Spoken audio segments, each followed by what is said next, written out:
It's you, Rhonda.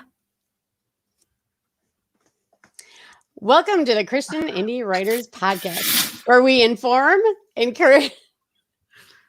Why is this going twice? Something's happening here. Oh. Well, let's see. Oh, there we go. I am so sorry, you guys. I have computer problems every single day. So hopefully before this goes live on the podcast, it can be edited out. But anyway, let's start one more time. So, welcome to the Christian Indie Writers Podcast, where we inform, encourage, and support Christian indie writers on their journey toward publication. I'm Rhonda Hagerman, and I write fiction and nonfiction under the pen name Dee Dee Bowman with my mother, Barbara. I'm Jennifer Carl Tong. I am not Nellie Olson, and I write historical Christian romance. I'm Jamie Hirschberger, who until 5 minutes before we went live was supposed to be the host and told Rhonda, never mind, you do it. So it's all my fault. So we're a catastrophe because Tina was going to host for us, but she is under the weather, right? So we're praying for Tina to feel better. And thanks for being with us during the rocky start. Yes, thank you so much. You guys, our listeners are just so wonderful because I know you all forgive me for not being a natural podcaster, unlike some of the other ladies right above me. So anyway, we are going to have a lot of fun today because we have a light topic and it's just going to be fun, right? Yeah. Yes. Good morning, Gigi. Glad to have you here. Yes. Shell is here as well. Mm-hmm. Let's see. Piper, I had a stressful week, but it's been good. So yeah. Gigi says it's gorgeous there and sunny. That's awesome. Oh, high of 60s. I love that. That's about perfect. As long as there's no wind. Right. Hi, Piper. Yeah. Hi, Piper. All right. Well, everybody, all of our listeners and all of our viewers and everybody else, thanks for tuning in. And we have so many platforms that we're on. So get a hold of us if you can't find us, and we will let you know all the places you can find us. And YouTubers, if you like what we do, remember to subscribe and go to our website too, christianindywriters.net, and subscribe to our newsletter, and that will help you never miss an episode of our podcast. So let's start today with what we call our What's Up segment. So Jennifer, what's up with you? Well, I was going to ask you last, but we forgot to do that. So that's okay because we can talk about your last, like we can come back to you and you can have Tina's turn for your second What's Up as your last one, because talk about your glasses and also why you are not Nellie Olson, because that's fun. And then we'll give you Tina's What's Up at the end to talk about your good things. That good thing is a good thing. Great idea. So, the glasses, I have at least 12 pairs of glasses. At least. And I can find none of them but this pair. And so I was going to go searching for the other pair. And Jamie's like, no, don't. These are a statement. And I'm like, well, they're just okay. Like they're readers and they're blue blockers to try to keep my eyes from failing even more than they have. And so Jamie wanted to do a vote. She wanted who likes the glasses and who doesn't. So if you like the glasses in the chat, give a thumbs up. If you don't, what is the other thing you can do? Like an angry face. Let's do angry face. That's what Jamie wanted to do. So that's my first What's Up, I guess. Yeah, that's awesome. And then we'll let you have Tina's turn the next time. All right, before we do that, though, Maria, yay! Welcome back, Maria. She says, hello, everyone. I'm back. So nice to be here after a month. I know we missed you. Yeah. We moved house and have had internet issues since, but finally got proper Wi-Fi back. Yay, so excited to be back for the podcast. We are so excited to have you here. I just want to say her husband became a vicar officially. So she's officially moved into a vicarage. Is that what they call it? Yes. Like, how fun to know someone who lives in a vicarage. Like, I feel very continental or something. And I know that he worked really, really hard to get to that place. And that's the end of a very long journey. So many congratulations to them. Not only did they move house, but they're really, really changing career and church and everything. So huge congratulations and yay for her. Glad she's back. Yes. So glad to have her back. All right. Well, I'll give you my What's Up since I'm in the middle here. My What's Up is still working on edits. I'm still finishing up a beta read and just trying to get my writer life back on track. Yeah. Yep. So Jamie, tell us about you. Well, my what's up is encouragement for everybody to clean out your junk drawer. You know you have one, okay? Because when you clean out your junk drawer, you find something that you know you had. Like I've been playing card games with the worst deck of cards, and I knew everybody that I had some nice playing cards in my drawer or somewhere. I knew they were somewhere. Are those coffee themed? Yes, aren't they cute? They're called Mélange Maison or something. They're so cute. And when I saw them, I bought them intentionally because they were retro and they look like maybe my grandpa would have played pinochle with them or whatever. Do you know what I mean? But they were still coffee. So I knew I had nice playing cards. I couldn't find them. I cleaned out a junk drawer and I was rewarded. So I just want to ask everybody to reward themselves by cleaning out your junk drawer. That's my what's up. All right. Well, Tina Jen. Okay. Tina Jen. First, we're gonna go to the voting. Yes. Okay. Shell says she gave a thumbs up, and she says, "I have 3 pairs at work and 6 pairs at home too, Jen." Yeah, 100%. They're all over, but I can't find any of them right now. Gigi says, "I think they look stylish." Oh, thank you, sweet Gigi. Whoops, I missed. Piper says, "I can't find the thumbs up." Like the glasses, and she's like, "You can get blue blocker readers." Yes, you can. The first place I found them was at Marshall's, and I love those. Are my favorite pair actually. But then you can go on to Amazon and you can order them in sets. Like I ordered a set of 5 and a set of 3, so I loaded up 8 right then and there, and this is one of them from one of those sets. So yeah, you can get. Yeah, it's perfect. I love them. And Jennifer has found the greatest place to store her readers too. She puts them right on her lamp by her bed, and it ends up like decorating her lamp like a glasses lamp. It's very, very cute. I've seen it. Better than the Fred decorative. I have a drawer in my jewelry box that I actually put them in, but there's 0 in there now. There's 0 hanging on my lamp. I don't know where they are. Like I'm a hot mess, you guys. A hot mess. Okay, so real quick, Piper's what's up? Roofers are making crazy levels of noise today. Cut my newsletter subscribers even more. Yeah. I need to do that. And nearly 75% done with her first draft. Wow. That's huge. Awesome. Shell's what's up as she finished her short story. Awesome. Congratulations. Maria says her what's up, got back into 4th historical fiction novel, also took a proper break from writing last week and really enjoyed getting back into writing that story again. Mm-hmm. All right. Awesome. Okay, I think I got everybody's what's up.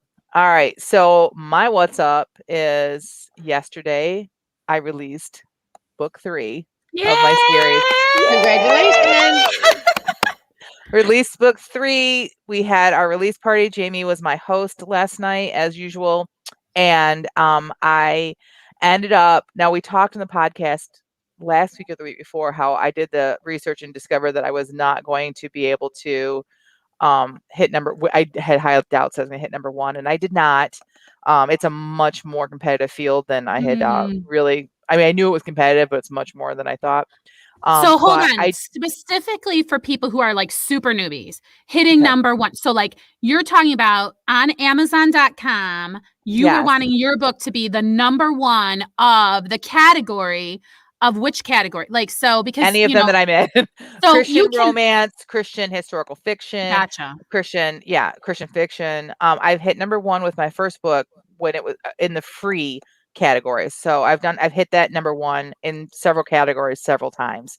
But to get it in a paid one would be, and here's why it's important. I'm not just after that like little tag, like the pat on my back, which is fun. But when the higher up you go, and when you're within the top 10, so many more people are going to see you. You get exposed to so many more eyes for your book. And number 1 is like 100 times more than what number 10 is. Like it's, I'll have to look up the information. I think prepared to share this, but that's why because the higher you can get, then the more people will see it and the more sales you're going to get. It makes sense because Amazon wants to offer good products to their people. And what's the proof that it's a good product? Then lots of people buying it. So that makes a lot of sense, Jen. So you were giving us this build up about trying to hit number 1, but not thinking you could, or what? Yeah. Right. And plus I'm wide. My focus isn't wholly on Amazon. So I check my book sales everywhere. And So anyway, I did reach the top 10. I got as high as number 8 yesterday. I'm back down to like number 11 now, but number 8, I was happy with Yay! that. Number Top 8 in 10 like is huge. not just Christian romance, and all of Christian fiction. I made it up high. So like I was extremely excited about that. And That's then I so went great. looking at the other, it's harder to find the bestsellers in the other platforms, Barnes and Noble, Kobo, Apple iBooks, where else am I? Google Play.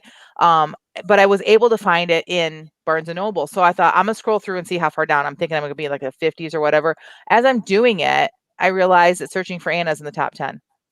Like they don't separate out the free books from the regular. They do. You can click on free books and they'll just bring up free books for you. But if you want to go see bestsellers in a category, it's everything lumped together. And lumped together with sold and free books. Searching for Anna is in the top 10 at Barnes and Noble. And This is Christian yes. and inspirational religious romance, something like that. Yes, that means a whole lot. I saw Rhonda's jaw drop, but explain. So Searching for Anna, say why you're so shocked. Like you weren't going there to check on Searching for Anna. You were going there to look what? Why were you even there? I was looking for Calling for Phoebe to see if I was anywhere like in the top 100. Yeah, your new book that you just released. And I never even got any farther than that. I was just like in shock. So because this is your book, your first one that you were you're not even caring, is it selling? Well, I mean, I do send promos there. I do send most of the traffic there, but I've been sending traffic there, but I kind of backed off this past couple of weeks as I was preparing for Phoebe. So who knows how high I had gotten when I was really hitting it hard. I don't know. Right. But I was in, I was at number 10 actually is where I was, I think 9 or 10. For anybody that needs a refresher, this is the book with Warren. Yes. Rhonda does not need a refresher. That's her boyfriend. So yeah, so like it was very exciting for me. There's everyone's saying all kinds of, I really appreciate everybody, all the congrats that everybody's giving. We had the best chat. We had the best chat. Really do. We really do. So Piper says she's dancing on the chair for me. So and yes, Maria says sounds interesting. Set in the US, I'm guessing. Yes. Also, I'm not in the top 10 in the UK because I checked. I was on the wrong one. I thought, oh my gosh, I dropped down to the thousands already. So no, that was just the UK. So wow, makes a difference, right? Right. Yeah, Leah says I'm really wanting to find other Christian historical authors to share social media goals. Oh, really? Oh, well, that's great. Yeah. So yeah, so that was my what's up. Kind of a weight off my shoulders now that it's done. So now like I've got like a week of promos kind of lined up to see how the book does for the next week. Then after that, I go back to life as normal as far as my marketing, and it goes back to mostly pushing book 1. Oh, here's the other thing, you guys. So I did pre-orders, which they say never to do on Amazon, but I'm wide, and it just took whatever. If I didn't rank, I didn't rank. I sold more on my first day than I did in pre-orders, which was great because pre-orders are probably like friends and family. But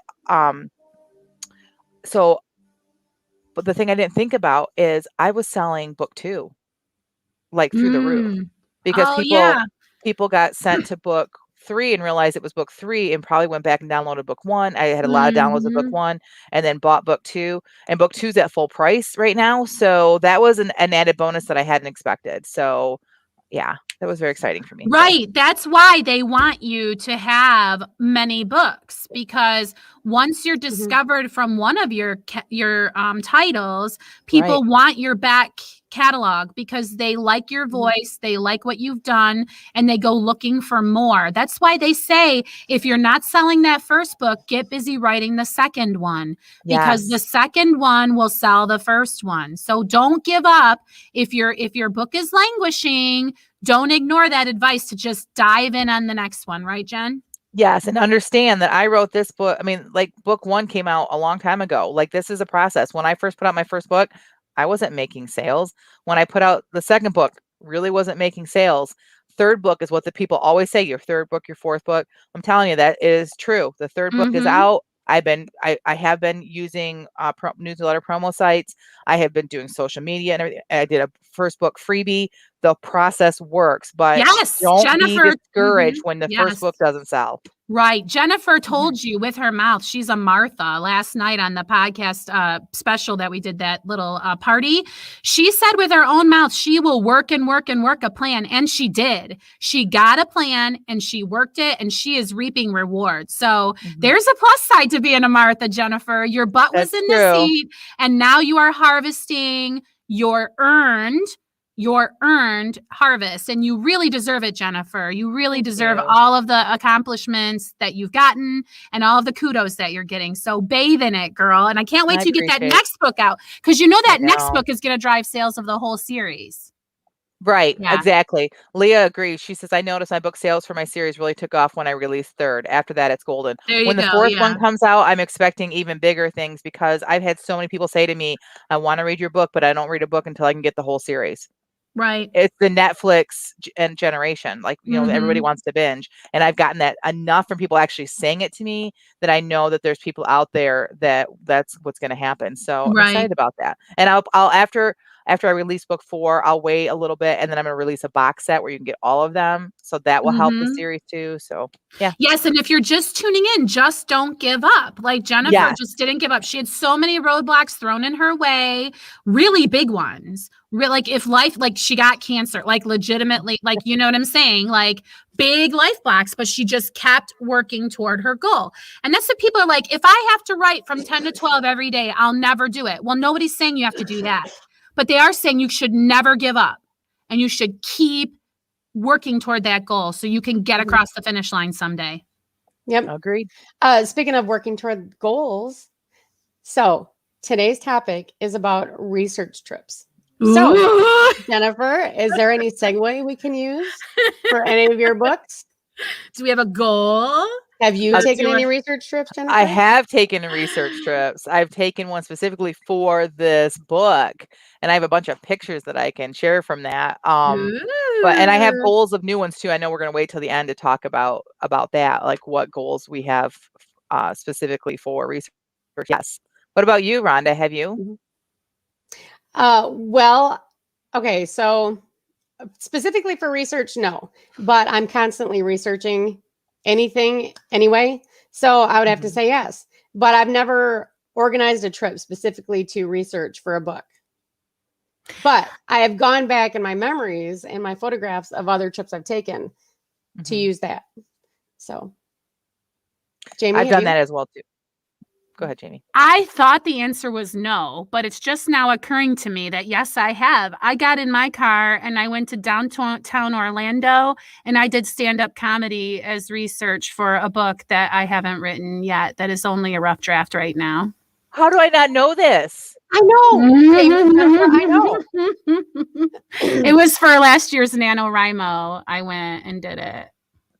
Yeah, I know. I was surprised.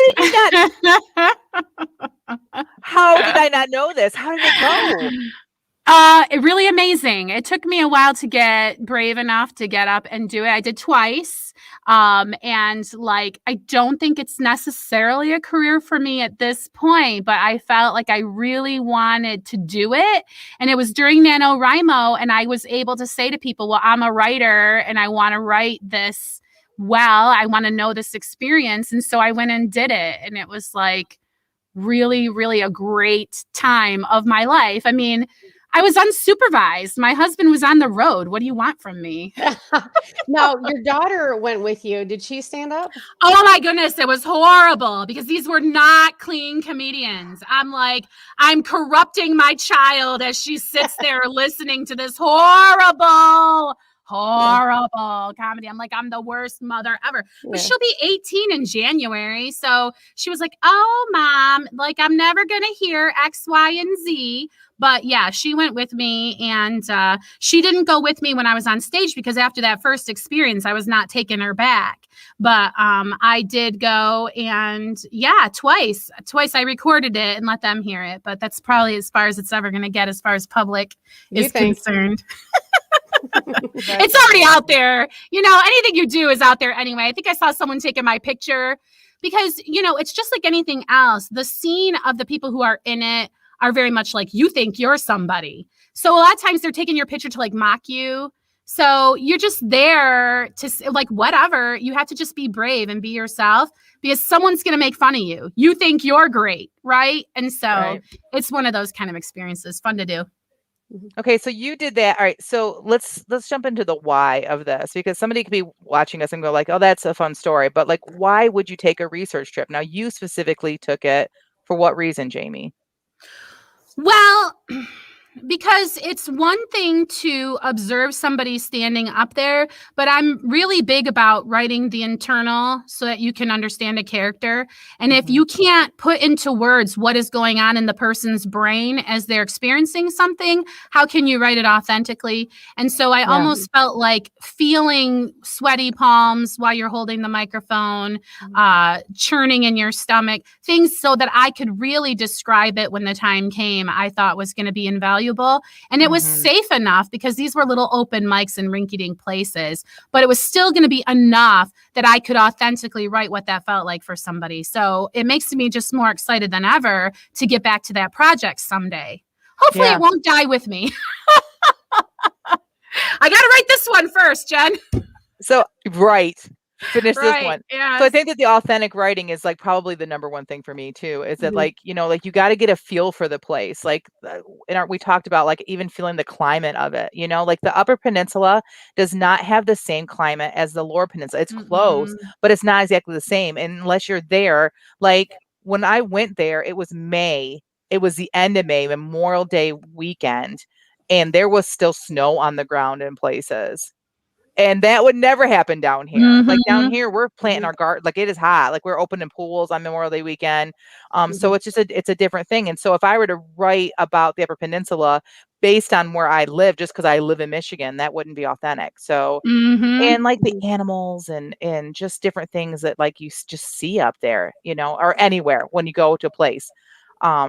And then again, we'll talk about later, but there are some places I want to go for some future books, and there's reasons for that too. So, well, I think one thing that we didn't put into the outline is how to prepare yourself mentally for such a trip, because you're not going for fun. You're going to learn about what you're going to see, and you really have to put on your observation powers while you're there, because the reason you're there is to not necessarily experience roping a horse, but to be able to write about it later, which changes your mindset. This is not a vacation.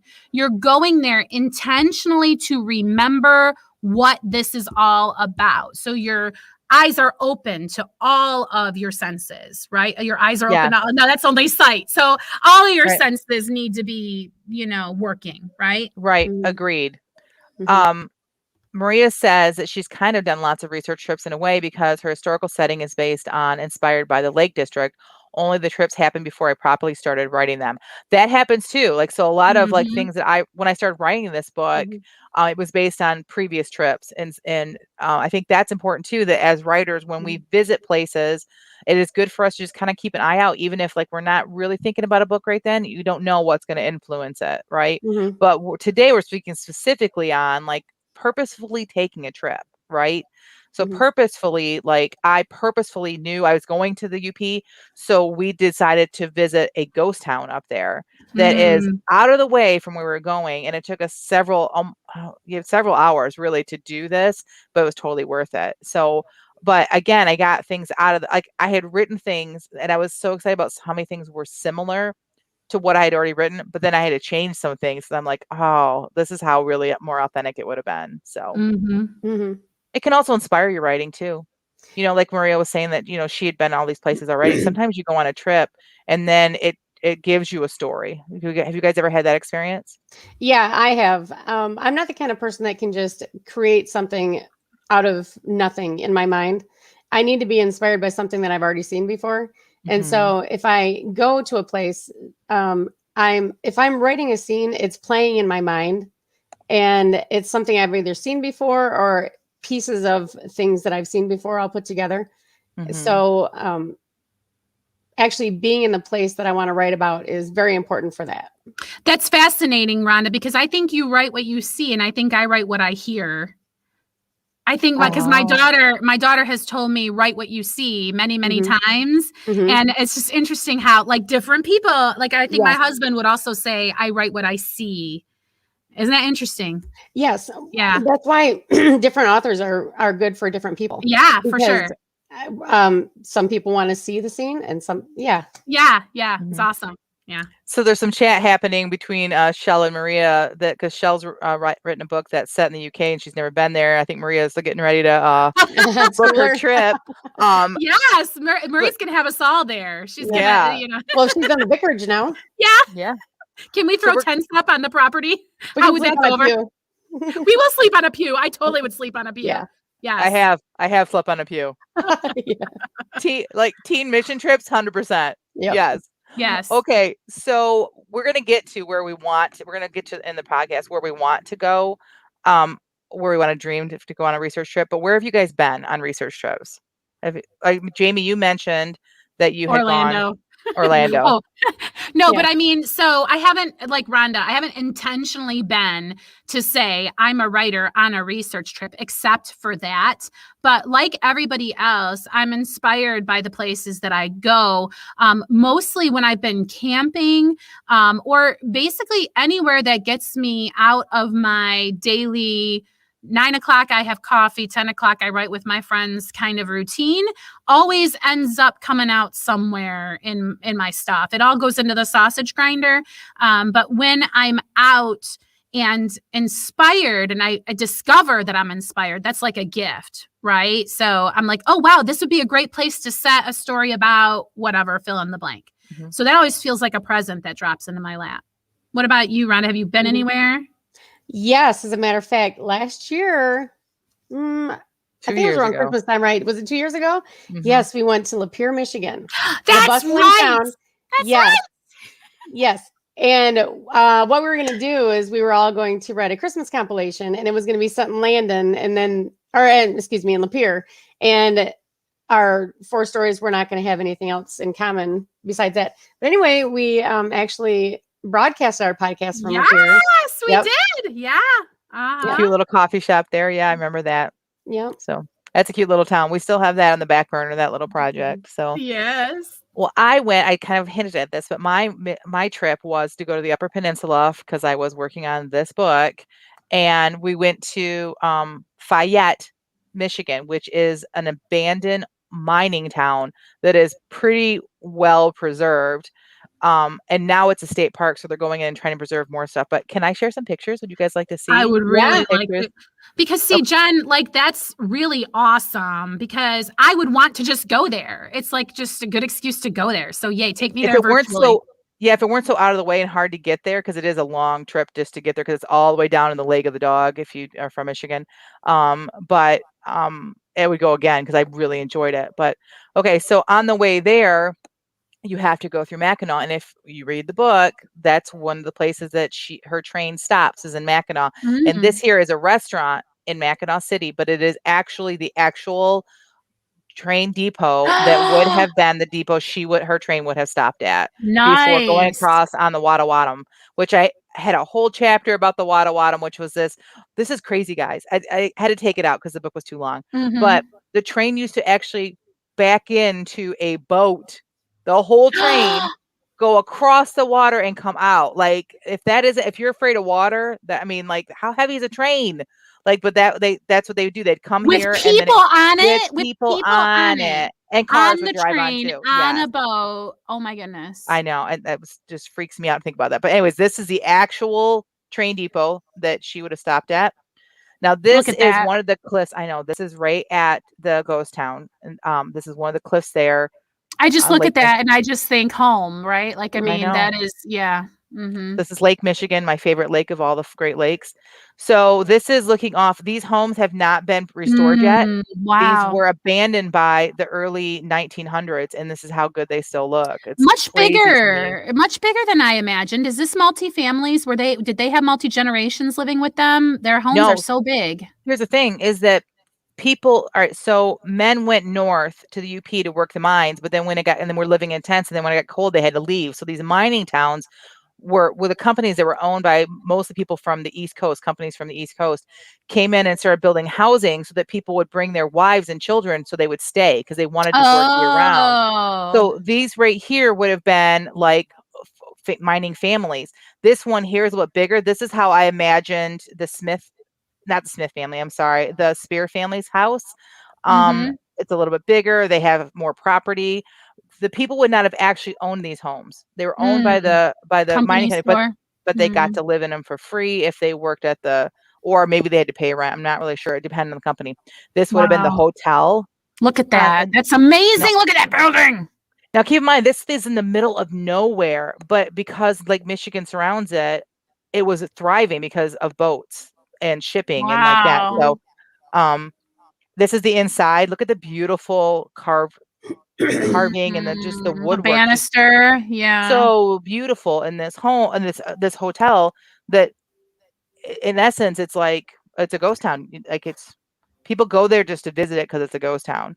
This is a salt box house, very New Englandish, because these places were owned by companies that were from New England.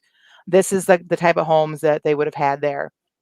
This is the doctor's house. He lived upstairs. This is the doctor's office downstairs, which I thought this was just so cool. So cool. I didn't actually mention he came to her house, but I just think I wanted to share that. Again, another salt box. I want to show you, like, you can kind of tell how everything is uphill. So there's a lot of hilly stuff, and I did not have that originally in my story. And then, without giving anything away, we'll shoot something at some point, and that whole scene was inspired by this trip to this place here. This is on the other side of the wall. I love these pictures, but I'm totally squirreling right now because Maria says that her parents live right around the corner, literally, from Ruthin Castle.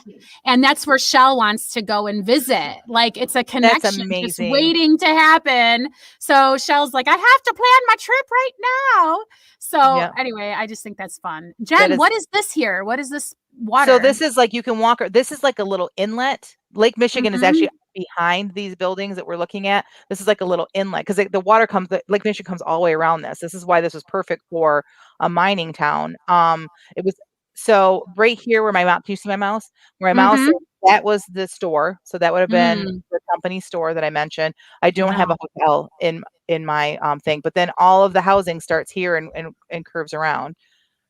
So, sorry, that was just a closer picture of that there. This here is caved in, but all the brickwork is still standing, Okay, ignorance is flaring up. What are they exactly mining when they were in this town? This town they would have actually been purifying it, but most of them would be doing either iron or copper. Wow. To build the railroads and to build bridges and stuff like that, right? And then see here again, the upward climb to everything. That was 100% like inspired that scene. Yeah, I remember. Yeah. And then, I thought these were going to be backwards. There's Mrs. Smith's boarding house. Wow. Exactly how I imagined it. It's this one actually was already fallen down when they started trying to save this town. But this is a picture of it before it was demolished or before it fell in completely. But that's exactly how I imagined it. And I was so excited to see that. So again, there's just another angle of the hotel. I just thought it's so pretty there, like just beautiful up there. That's the store, the company store, bigger than I had imagined. And this was the most exciting part for me. So this is actually rebuilt because they all just kind of like fell apart from neglect. But they took the original plan. They took some of them that were kind of falling apart and built this. This is a log cabin that is identical pretty much to what I had imagined for Phoebe, except for the door would have been on the side we can't see. The door would have been, and hers is over here. But this back here is called a snow room. And that's what I wanted to know. Yeah. I wrote a whole scene about the snow room that I had to take out.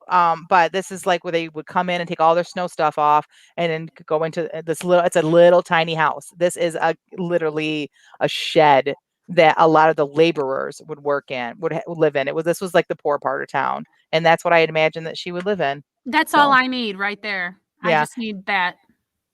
And then some waterfalls. Yeah, right. And then some waterfalls in Michigan, just to be pretty. Because it is called Iron Falls, but I don't write about. I did originally have stop right there. Is that Tequamanon? That's Tequamanon. My niece and her new husband just honeymooned there. Congratulations, Kyle and Jennifer. There's lots of family memories in our family from Tequamanon Falls. We love those falls. Beautiful, beautiful, beautiful. There's up close, but okay. So that was it. I just wanted to share that because I could. Thanks for sharing, Jen. I mean, and so you went there because you wanted to write this book. Yes, it was way out of the way, and we purposefully went there, and it made a huge difference in the authenticity, I think, of the scenes that I wrote, and just for me to feel my characters. When I was there, like my husband went with me, and I don't think he was having a good time, but he didn't get what was happening to me. I was there, Phoebe was there, Will was there. It was like just an unusual experience that I never really had before, and I'm just so grateful to the Lord that I was able to do that and take that trip. Yeah, Piper is saying that's the sounds and smells that you can get by visiting a place. Yeah, the air smells different in Michigan, for sure it does. Yeah. Leah says that her daughter has that exact picture. Yeah, that's one of the lookouts you can go take pictures beautiful. Yeah. Jennifer, is there any other way that you can use those pictures and stories and thoughts and Yeah, I've used them on my social media, especially this building up to this, and I'm going to be doing some more social media posts with them. I should have pulled these out. I never thought about this. I should have pulled these out for my private first time book. Yeah, my book club that I did. It's your first time. Like you're gonna start. I can still do it.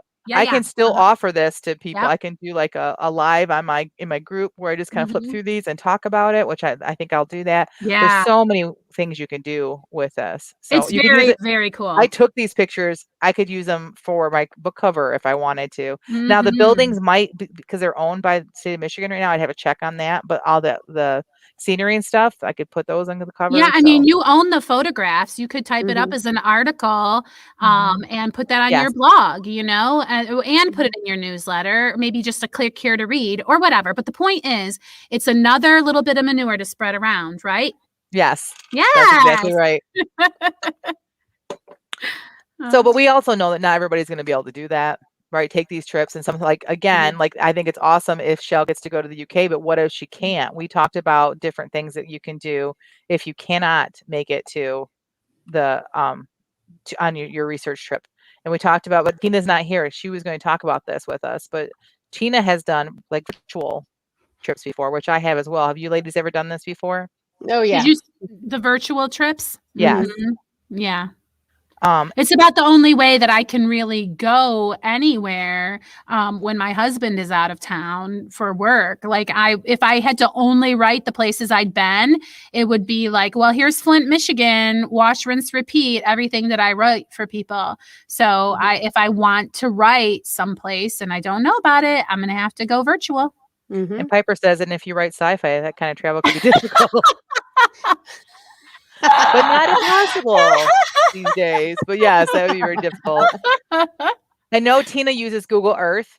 What I have used before, because I did go to Lansing before I published the first 2 books, but really what was more helpful for me, because it's historical, is I went to maps and I looked at all the town's roads for me to figure out what direction people were going in and what, because I knew I wanted to include the Grand River, and I was trying to figure out where they would have lived. I looked at big churches and where they might have been located.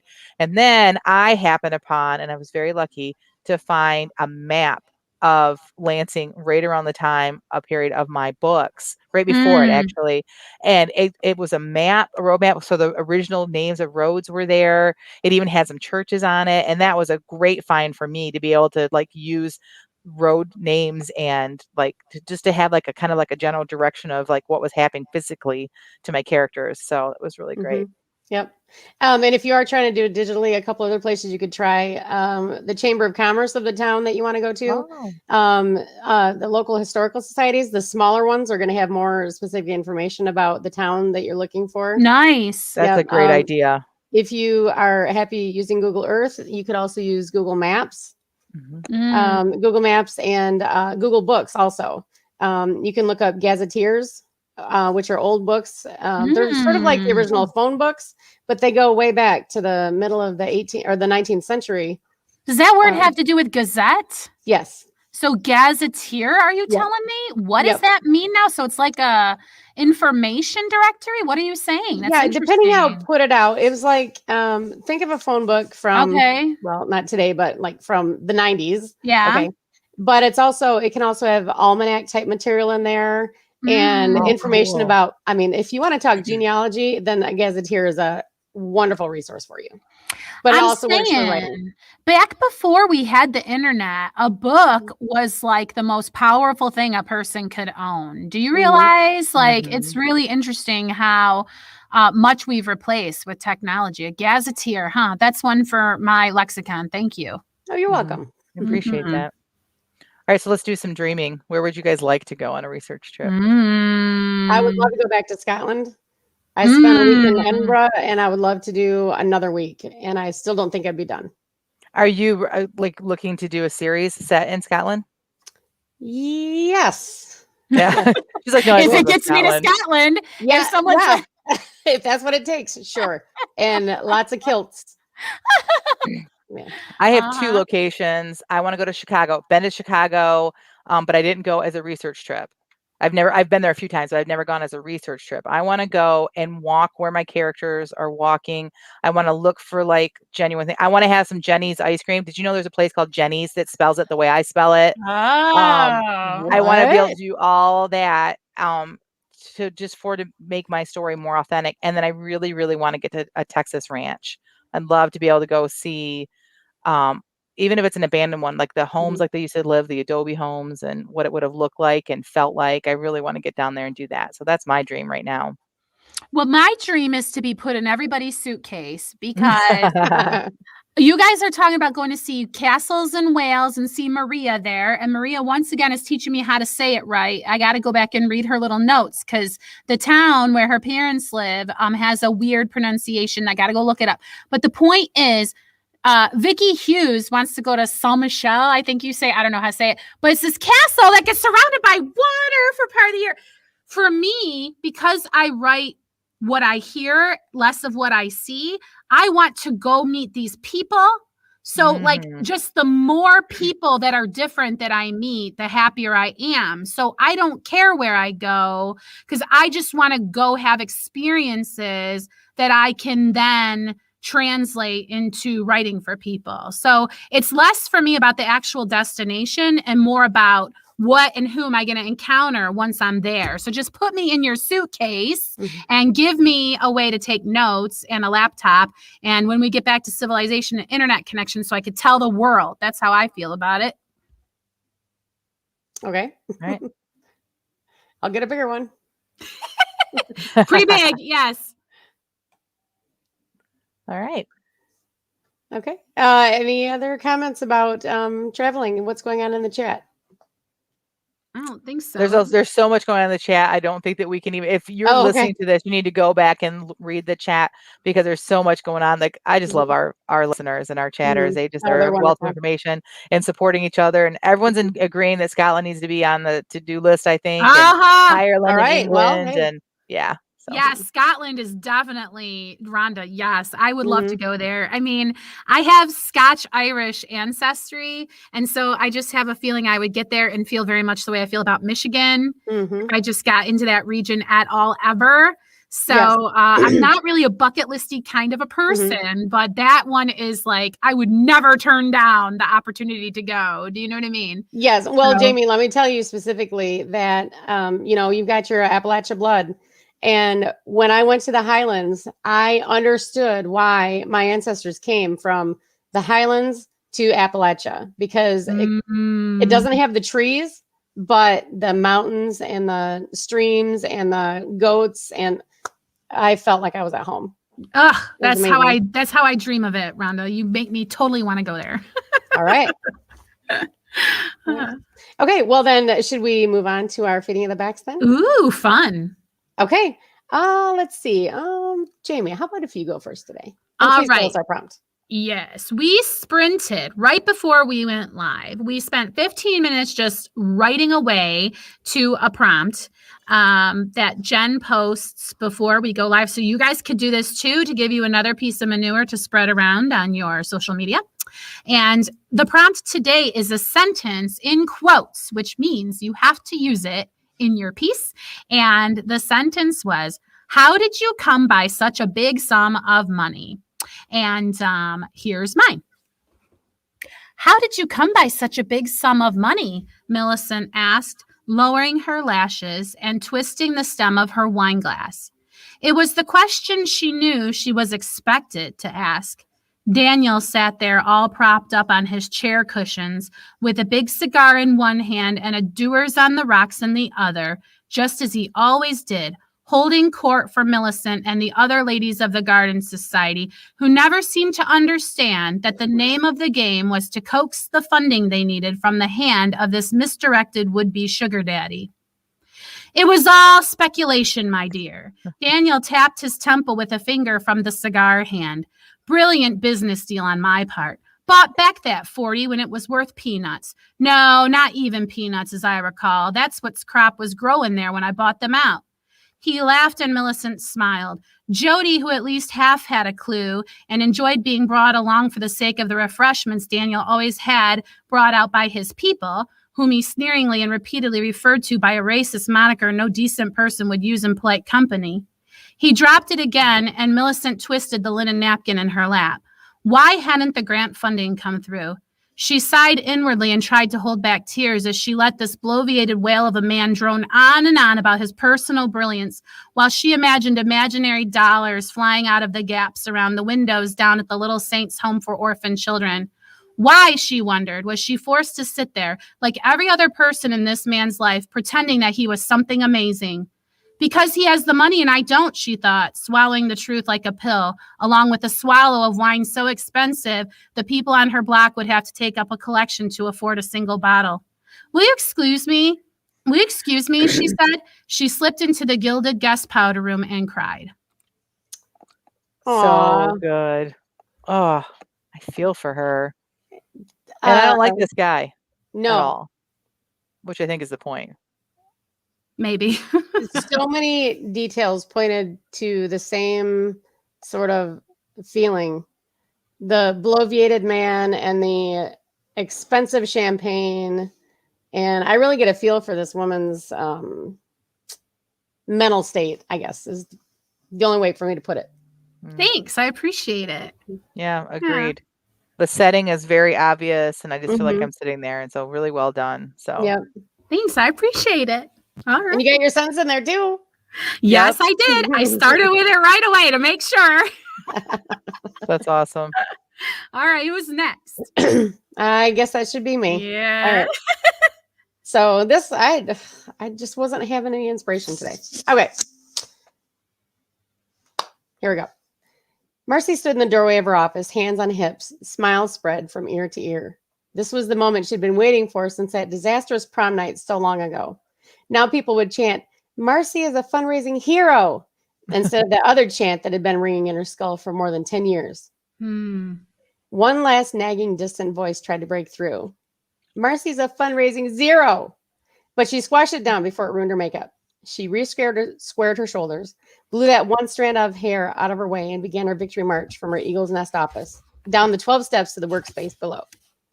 The noises generated by the workers dimmed to an awed silence as Marcy, their queen volunteer, descended from the heights down to their level. Or so she imagined anyway. She surveyed her people. Rhonda, this is amazing. Okay, first of all, Eagle's Nest office tells you so much. Also, Marcy, something that you said, she checked that voice before it could ruin her makeup. So you said it made her want to cry, but you didn't say it made her want to cry. That was so clever. Yes, and very it just, well. The voice of that was so well. That's just so well executed. That's why I love to read your writing. So good. Thank you. Thank you very much. I appreciate that. Marcy's a character we've heard before, right? She's from your writing for. Yes. I want a whole book of Marcy so bad. I can't wait. I love her. Marcy's sort of like a, I don't know, like a BA 1980s power suit wearing woman with tennis shoes on. Mm-hmm. Do you know what I mean? Mm-hmm. Yep. Yeah. You know her. That's why I can't wait. Like, you know your characters, Rhonda. So I just can't wait to get my hands on a book. I just know I'm going to just devour it. Can't wait. Yeah. Well, that one's super, super close. So, well, anyway, thank you very much. You're welcome. There's a little delay in the chat. So let's go back to the comments about Jamie. Gigi says, Jamie, so awesome imagery. Yeah. The setting's so good. Gigi. Yeah. Maria, let's see. Shell says, Jamie, really great characters, depth. Thanks, and Leah says, don't we all know that guy? Right. Yeah. Right. Gigi says, Rhonda's so good. Love the picture you Aw. painted. Shell says, Rhonda, yes, you're so good at those emotional markers Aw, for sure. Thank you. Yeah, love it. Thank you. All right, Jen, what did you write? Yeah. Okay. Mine's a lot different things, I think, but that's okay. Like, is there fundraising in it? Because if there is, then it's No. a fundraising trifecta of stories. All right. There is not. I feel like I missed that cue. So sorry, no fundraising. Okay. How did you come by such a big sum of money? So you guys start with it. Otherwise, you're going to forget to use it, right? So Yeah. how did you come by such a big sum of money? Big brown eyes looked up at me as if it was the most ridiculous question my 10-year-old had ever heard. Mom, I'm very saving. Very saving was a term she had heard from her grandfather, no doubt. Aww. I cocked my head and lifted an eyebrow at my mini-me. That's not an answer to my question now, is it? I'm glad you are a good steward of the money you have. My question is, how did you end up with the money in the first place? As if watching a delayed mirror, my daughter cocked her head, but didn't raise an eyebrow. That child has better sense than that, thank goodness. Yeah. And looked off dreamily as if trying to recall some long-lost memory. Well, I have $20 for my birthday, and there's that $5 I won off the Coke game at church. The Coke can game? I thought. It's a children's church thing that they do on birthdays. Geesh, this child is frugal. Her birthday was 8 months ago. And I got money for Christmas from Uncle Tim. Again, Christmas was 5 months ago. And Grandma and Grandpa always put money in our Easter baskets, she continued. She shrugged her shoulders. I guess the rest is clothes shopping money. Now that didn't sound right. Clothes shopping money? I asked. I didn't give you money for clothes. I just buy them. I know. It's the money from Grandpa. He gave me money to buy school clothes. When? Last August. And you didn't spend it? She looked at me like I was being ridiculous. Why would I? You said yourself that you buy my clothes. Yet you still this is so familiar. Yet you still took the money, knowing full well that you weren't going to spend it on clothes. Well, Grandpa wanted me to have it. He wanted you to have new clothes. And I got new clothes. Win-win. I stared at my little girl, torn between reprimand and admiration. It really wasn't right, but we both knew that my father wouldn't take the money back anyway. If it makes you feel any better, Mom, the little economist said, I always tithe off of it. That did make me feel a little better. That's amazing. I love that. I really love that. So Thanks. Cute. It's not a true story, but it totally could be. My kids always have money. No idea where they're getting it from. They can never recall it. They always have money. And I'm like, it's got to be my dad. It has to be my dad. But they're like, Mom, can I get such and such? I'm like, you don't have any money. They like pull out a $20 bill. I'm like, what if you get a job? Like, how are you getting $20? So. That's great. I love that so much. That is awesome. And having the mini-me and having I can't remember how you worded it. Slow mirror. A slow reflection in a mirror. Yeah. The mirror. Yep. Yeah. Mm-hmm. I have one of those myself. Yeah. Usually it's scowling at me though. Yeah. When you said she knew better than to lift the eyebrow. Yeah. Well, that kind of goes back to a different story. I was just telling my daughters this week because my daughter Chloe can lift an eyebrow. She can do the eyebrow. And when I was little, I couldn't, but my mom did. And whenever I was in trouble, I got the eyebrow. You know, she's always like in my face. And so, but I thought it was cool. So I would like stare at the mirror and practice it until I figured out how to get my muscles to work right. Well, then one day I was in trouble. I hadn't quite mastered it, I didn't think. And my mom was getting after me and like looking in a mirror. I was like so concentrated on her eyebrow that I guess I lifted mine back at her. And that did not go well. Once. My daughters were cracking up when I was telling them that story. Like, so yeah, that's where that inspiration that came from. Mothers and daughters is so fun to explore, isn't it? Oh yeah. Great. Yeah. So very good. Jill says, so cute. Have a grandpa like that in our family too. I wish everybody had a grandpa like my dad. Honestly, everyone needs one. Jennifer, that's so precious. Love the story. Thank you, Gigi. Leah says, felt authentic. I appreciate that because I felt like I was writing a true story, to be honest, but that didn't actually happen, but it totally could. There should be a genre of could be true. Isn't that creative nonfiction, Rhonda? Isn't that what creative nonfiction is could be true? Basically. Well, sort of, except creative nonfiction, it needs to be based in a true story. You can just be creative around it. I want to do an episode more about creative, like exploring it a little bit more. Yeah. We want to know what our audience wants from us for episodes. I was just thinking about that earlier. You guys should totally like reach out and say, hey, you all should do an episode about fill in the blank. Well, not fill in the blank. That'd be a boring episode, but actually say a suggestion to us of what we should do. Because we want to make sure that you guys are getting quality value added content from the podcast. So let us know. Good job, Jamie. Thanks. All right. Well, do we have anything else to say about our topic today, or should we wrap it up? Well, we have to do what's next. Oh, yes. What's next? All right. Jamie, since you brought it up, what's next for you?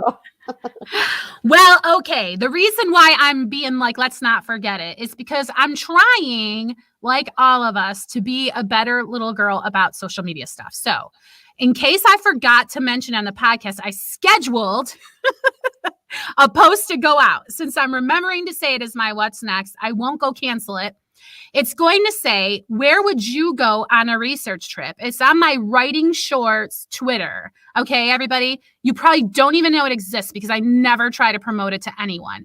But if you're on Twitter and you could do me a solid and go over to Writing Shorts today, there's going to be a post that says, where would you go to take a research trip? Put a picture. If you just help me out to get a little bit of traffic over there, I'd really appreciate it because it's so embarrassing. I have like no followers and no people, but I know you guys like to have shenanigans with me. So if you would participate in that tweet, I'd really appreciate it. Writing Shorts is the Twitter handle. Look for me and play. That'd be super appreciated. Who's next? I guess that'll be me. Okay, what's next for me is I just got some wonderful edits back from edits, my new word, from my favorite what's the word? Editor.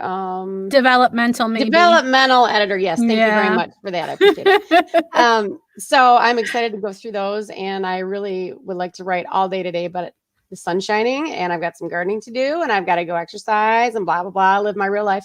And then I'm going to get right to it right after that. And social media. And that's pretty much it for me coming up. Jennifer? What's next for you, Jen? Yeah. Well, first, Leah's asking, is there a Facebook group? There is not a Facebook group. We have talked about it, but we just have such full schedules to have to admin a Facebook group. We do have a Facebook page. You can reach out on there as well, obviously, for us. What's next? Formatting my story for submissions. This is Shell. She says, submission deadline is tomorrow. Pray for me. Formatting is not one of my strengths. It always causes me anxiety. We will, for sure. Let's see. Leah says she's exploring Christian TikTok to promote my Christian books. I've heard TikTok's doing really well for authors right now. There's a hashtag Christian TikTok. I did not know this. See, my chat teaches me so much.